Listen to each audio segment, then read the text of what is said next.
Alhamdulillahirabbil alamin. Wassalatu wassalamu ala Muhammadin wa ala alihi wa sahbihi ajma'in.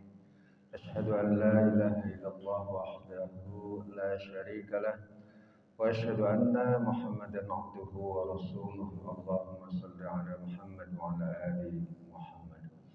Hadirin jamaah salat subuh yang dirahmati Allah, puji serta syukur marilah kita senantiasa kita panjatkan kehadirat Allah Subhanahu wa taala. Alhamdulillah atas segala limpahan rahmat dan karunia-Nya. Kita alhamdulillah pada pagi hari ini dapat bersama-sama melaksanakan ibadah salat subuh. Salawat serta salam semoga dilimpahkan kepada Nabi kita Nabi Muhammad sallallahu alaihi wasallam. Hadirin yang dirahmati Allah, hari ini kurang lebih bertepatan dengan tanggal 12 Zulqa'dah. Berarti kurang lebih 4 pekan lagi kita akan masuk ke Idul Adha atau Idul Kurban. Mudah-mudahan Bapak dan Ibu sekalian kita bisa bersama-sama melaksanakan salah satu ibadah di bulan Zulhijjah, yaitu ibadah kurban. Hadirin yang dirahmati Allah, pada kesempatan pagi hari ini saya melanjutkan kajian hadis. Pada pagi hari ini saya akan menyampaikan salah satu hadis yang diriwayatkan oleh Imam At-Tirmidzi. Bismillahirrahmanirrahim. Man qara'a harfan min kitabillah falahu bihi hasanatun wal hasanatu bi'asyri amsalha. La aqulu alif lam mim harfun walakin alif harfun wa lam harfun wa mim harfun. Ini dirahmati Allah, dalam hadis ini Nabi sallallahu alaihi wasallam menyampaikan man qara'a harfan. Barang siapa, kata Nabi, membaca satu huruf di dalam Al-Quran. Jadi ketika kita membaca Al-Quran, satu huruf, kata Nabi, falahu bihi hasanatun, maka baginya, kata Nabi, satu kebaikan. Jadi ketika kita membaca Al-Quran, satu huruf itu satu kebaikan. Ya, jadi ada ayat Al-Quran itu kebetulan yang awalnya itu satu huruf. Ya, ada surat Qaf. Surat Qaf itu depannya itu satu huruf Qaf saja. Qaf. Ya, depannya Qaf.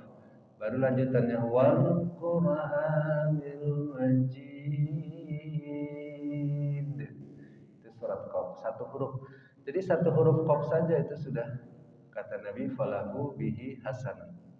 Jadi baginya satu kebaikan. Baru satu huruf. Belum lagi ketika dilanjutkan wal Quran dan seterusnya. Ada lagi di juz 29. Juz 29 itu ada juga surah yang awalnya diawali dengan huruf nun, surah Al-Qalam. Nun, baru lanjutannya wal qalami wa ma yasturun. Ketika baca nun saja itu sudah satu kebaikan. Terus dilanjutin. Pernah ada yang nanya nih, kalau begitu, kalau kita jadi imam boleh dong gitu ya, misalkan qaf satu rakaat, Allahu Akbar, ya, pengen cepat kan gitu ya. Iya. Ya, kalau dalam ketika kita jadi imam, ya ada namanya adabut tilawah. Ada adab ketika kita membaca Quran ketika sholat. Jadi ketika membaca Al-Quran di dalam sholat jangan sampai merusak makna, ya, karena ayat satu dengan ayat yang lain saling keterkaitan. Ya, jadi kalau diambil di surat-surat yang panjang, usahakan maknanya ya yang sempurna. Ya. Ada yang dirahmati Allah. Suatu ketika saya juga pernah ditanya oleh salah satu seorang murid. Jadi pertanyaannya sederhana tapi kritis gitu ya. Pak, boleh nggak kan udah modern, zaman sudah digital. Kan kalau kita mau baca Quran tinggal buka HP gitu ya, diputer tuh udah ada sekarang ya.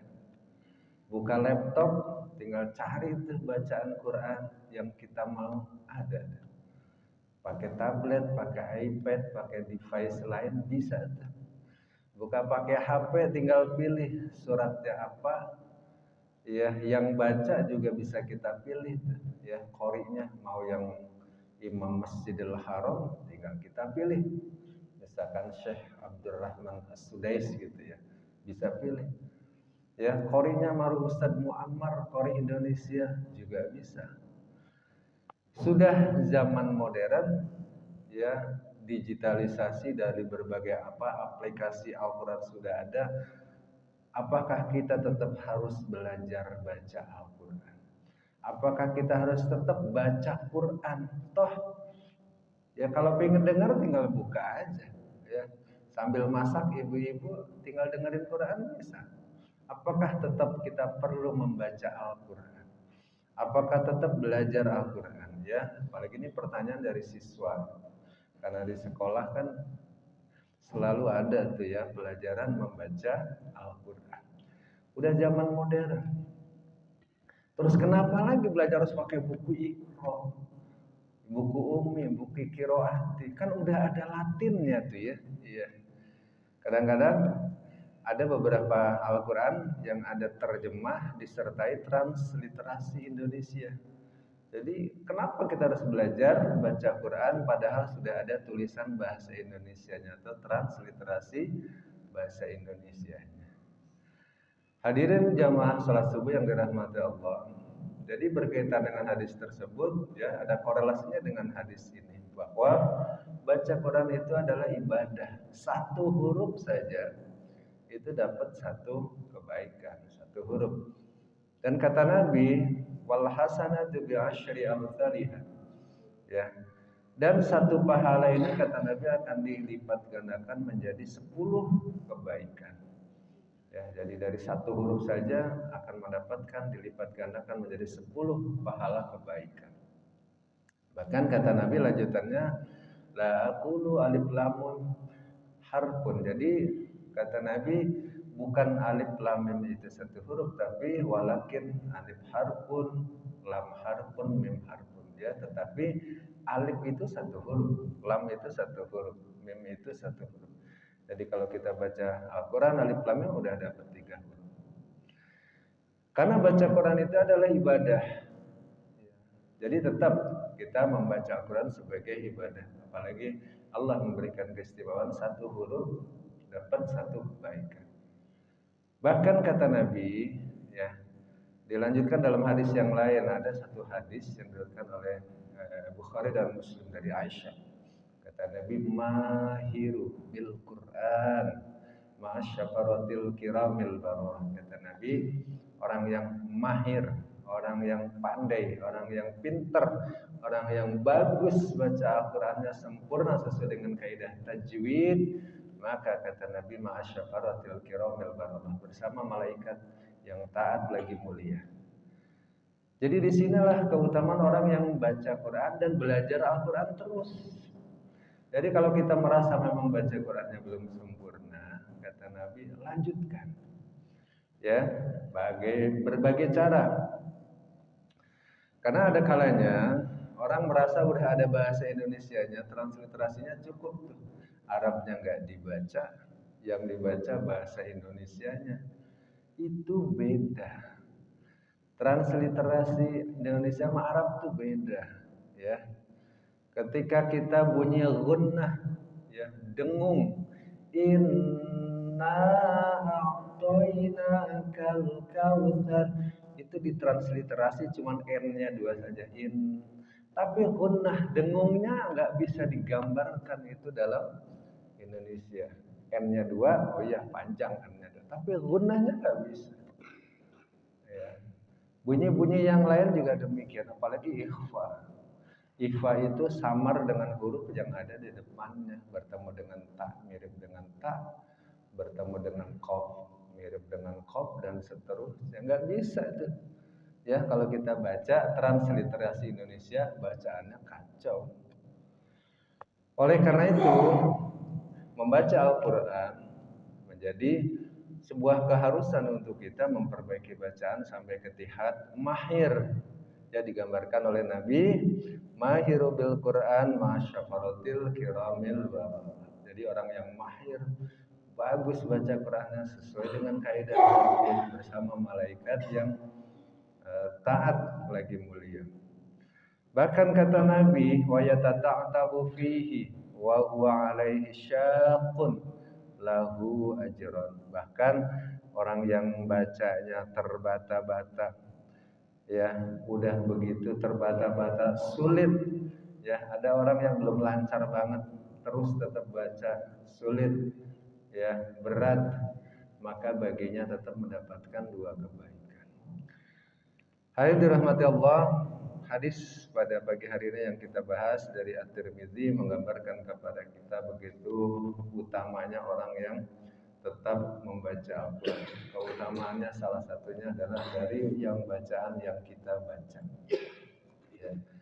Salah satu bacaan Al-Quran bukan hanya di luar sholat, salah satunya di dalam sholat. Ya. Ketika di dalam sholat, kalau imam bacanya ya sempurna, baik, sedikit panjang, memang jadi imam nggak boleh terlalu panjang, tapi jangan terlalu pendek. Ya, terlalu pendek itu ada surat yang diawali dari surat Nun atau Qaf. Itu pendek banget kalau satu huruf Nun satu rakaat. Allahu Akbar, jangan juga. Karena itu tidak memenuhi kriteria adab tilawah Al-Quran ketika sholat. Jadi yang sempurna, kalau surat pendek ya suratnya satu surat. Surat juz 30 misalkan An-Naba, ya karena panjang, cari tempat-tempat ya berhenti yang tepat supaya maknanya tidak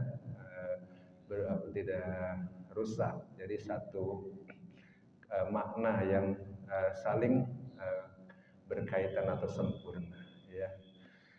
Hadirin dirahmati Allah, berikutnya juga tadi dilanjutkan hadis yang diriwayatkan oleh Imam Bukhari dan Muslim keterkaitan dengan Imam At-Tirmidzi, bahwa orang yang membaca Quran ya dia mahir, berarti disitulah ada kewajiban untuk kita untuk terus ya berlatih membaca Al-Quran, karena Al-Quran adalah sebagai pedoman hidup kita, ya. Sehingga jangan berhenti kita memperdalam mempelajari Al-Quran.